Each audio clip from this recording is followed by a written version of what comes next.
अस्सलाम वालेकुम। सरगोदा में एक छोटी बच्ची 7-8 साला मुनतहा जो थी, उसके साथ गलत काम हुआ और उसको जो है उसकी जान ले ली गई। तो उस पे जो सरगोदा पुलिस है उसने काफ़ी अच्छी कार्रवाई की, लेकिन इसकी वजह क्या थी, वजह बनी क्या, ये सब आप लोग सुन चुके हैं। मैं आपके साथ आज एक छोटा-सा वाक़या शेयर करता हूँ। आज से कुछ 10 साल पहले यूके का जो शहर बर्मिंघम है, वहाँ पर एक बच्ची 16 साल की, ये हमारी बच्ची जो थी, ये 8 साल की थी, वो 16 साल की थी। चूँकि मैं ये जो ब्रिटिश कानून है उसके मुताबिक भी जो 16 साल की बच्ची है वो नाबालिग ही काउंट होती है, यानी 18 साल की जो बच्ची है वो बालिग होती है। अब चूँकि वो बड़ी बच्ची थी, 16 साल की थी, उसके साथ किसी की चैट हो रही थी, कोई गपशप हो रही थी, वो बच्ची उसकी बातों में आ गई और वहाँ से उस बंदे ने उसको कहा कि आप फ़लाँ स्टेशन पर आ जाओ, मैं वहाँ से आपको पिक कर लूँगा। वो बच्ची घर से निकली, मेट्रो स्टेशन पर गई, वहाँ से उसने टिकट ख़रीदा और वो जो बताई हुई जगह थी वहाँ पर पहुँच गई। वहाँ पर उस बच्ची के साथ कुछ गलत हुआ और बच्ची जो थी वो ज़ख्मी हालत में मिली पुलिस को। तो पुलिस ने उस पर क्या कार्रवाई की? पुलिस ने सबसे पहले उसकी माँ को गिरफ़्तार किया कि जब वो नाबालिग बच्ची घर में थी, तो आप उसकी हिफाज़त क्यों ना कर पाई? आपने उसका ख़्याल क्यों नहीं रखा? उसको अकेले बाहर क्यों निकलने दिया? उससे जो अगला टारगेट था, वो था मेट्रो स्टेशन, जहाँ से उस बच्ची ने टिकट लिया था। उससे जो नेक्स्ट टारगेट हुआ, वो उस जो गाड़ी थी, मेट्रो थी, उस पे जो स्टाफ था, जो अमला था, उसको गिरफ़्तार किया। उसके बाद वो जो मतलूबा शख्स था जिसने उस बच्ची के साथ कुछ गलत किया, उसको गिरफ़्तार किया और उन सब को उठाकर जेल में डाल दिया। हमारे मुआशरे की बदनसीबी ये है कि हम जब पानी सर से गुज़र जाए, तो फिर हम चीखते चिल्लाते हैं। आज की वीडियो वो लोग ज़रूर देखें जिनके बच्चे हैं और ख़ास कर जिनकी बेटियां हैं। हमारे माशरे में कुछ ऐसा होता है कि हम अपने बच्चों का ख़ुद ख्याल नहीं करते और जब खुदा न खास्ता कोई ऐसा वाक़या हो जाए तो फिर हम गवर्नमेंट को मोरद इल्ज़ाम ठहराते हैं और हम चीख चीख कर गलियों में, चौक चौराहों में शोर शराबा करते हैं जी गवर्नमेंट जो है वो गलत है। हमारे लोग, पूरी दुनिया को पता है पाकिस्तान इस काम में सबसे ज़्यादा बदनाम है। ये जो डंकी वाले लोग हैं, डंकी वाले लोग जब वहाँ पर किसी के हत्थे चढ़ जाते हैं या अपनी जान से हाथ धो बैठते हैं, तो फिर मैंने देखा है कि पाकिस्तान में लोग सोशल मीडिया पर चीख चिल्ला रहे होते हैं और औरतें ख़ास तौर पर कह रही होती हैं जी मेरा बेटा जो था वो इस तरह उसकी जान चली गई या अगवा हो गया या इतने पैसे वो लोग मांग रहे हैं, गवर्नमेंट कुछ नहीं कर रही।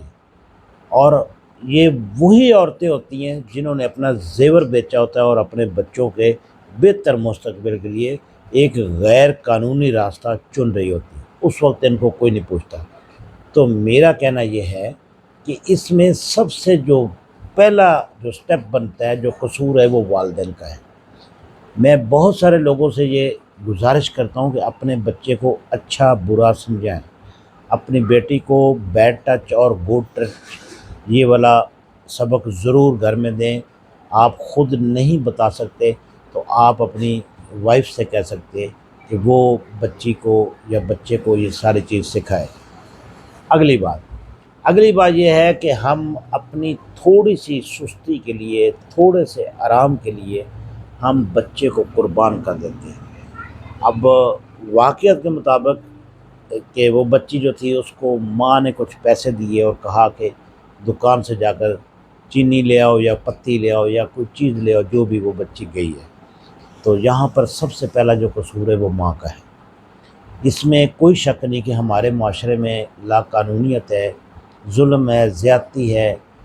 जो गरीब आदमी है उसके साथ इंसाफ भी नहीं होता, उसको इंसाफ मिलता भी नहीं है। तो अगर वो माँ, अगर वो ख़ुद बच्ची को ना भेजती خود چلی جاتی یا کسی بڑے کو بھیج دیتی تو میرے خیال میں یہ معاملہ پیش ہی نہیں آنا تھا۔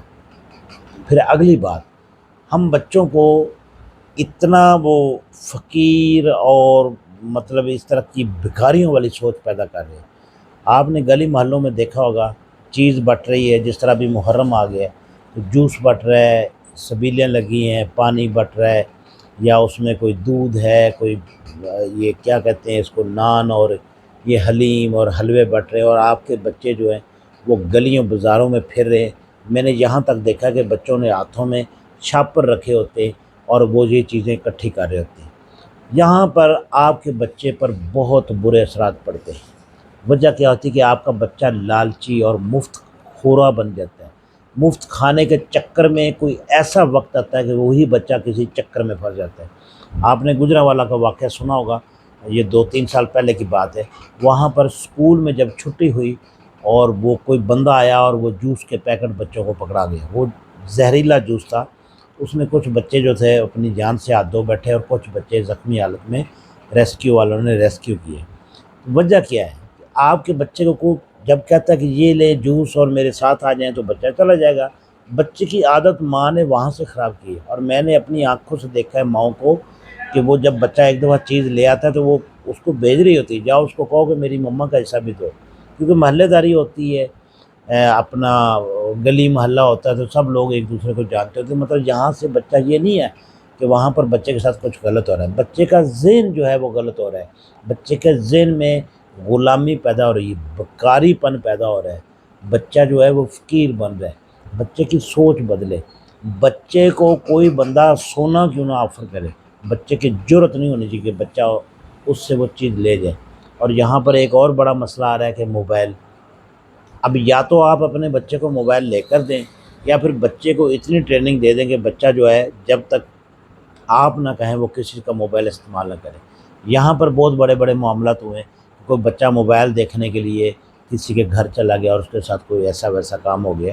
تو یہ چیزیں جو ہیں میں کہتا ہوں، وہ بچی تھی، وہ ننا پھول تھا، وہ اللہ کو پیاری ہو گئی، تو ہماری تو اس کے ساتھ یا اس کی فیملی کے ساتھ ہمدردیاں ہو سکتی ہیں۔ ہم ان کی فیملی کے ساتھ ان کے غم میں برابر کے شریک ہیں، لیکن میں کہتا ہوں کہ اس سے پہلے کہ کوئی ایسا واقعہ دوبارہ ہو، تو اگر کوئی بچہ اکیلا کسی شاپ پر جاتا ہے، میرے خیال میں اس کے والدین کو پکڑ کر کم از کم 1 ہفتہ جیل کی ہوا کھلانی چاہیے۔ ان لوگوں کو تھوڑا سا شعور ہے، تھوڑی عقل ہے کہ بچے کو اس طرح بھیجنا کتنا خطرناک ہو سکتا ہے۔ اب وہ معصوم بچی تھی، اس کے ساتھ ظلم ہوا، میں کہتا ہوں کہ ان کے جو والدین ہیں ان کو انصاف ملنا چاہیے، لیکن ایسا بھی کوئی قانون ہونا چاہیے۔ اب دیکھیں وہاں پر 3-4 لوگ تھے، وہ تو معصوم بچی تھی، اس بیچاری کو کیا پتہ تھا، وہاں سے کوئی بندہ جو اس کو بیلاب پھسلا کر لے گیا۔ یہاں پر غلط فہمی پیدا ہوتی ہے، بیلاب پھسلا کر وہ لے گیا، یعنی اس نے کوئی چیز کا کہا، یا کہا کہ ادھر آ جاؤ ٹافی پڑی ہے، چاکلیٹ ہے، یا کچھ کھلانا ہے یا جوس دینا ہے، تو وہ بچی کسی نہ کسی طریقے اس درندے کے شکنجے میں آ گئی۔ تو اس لیے بعد میں پچھتانے سے بہتر ہے کہ آپ اپنے بچے کو اتنا ٹرین کریں کہ آپ کے بچے کو کچھ سونا بھی دینا تو بچہ کہے نہیں، میری مما نے یا میرے پاپا نے مجھے منع کیا، میں نہیں کھاؤں گا یا میں نہیں پیوں گا۔ تو اللہ تعالیٰ سب کو محفوظ رکھے، اور میری دعا ہے کہ اللہ تعالیٰ اس ملک کے لوگوں کو ہمیشہ ہدایت نصیب فرمائے، اور کسی کے ساتھ بھی ایسا واقعہ دوبارہ نہ ہو۔ بہت شکریہ۔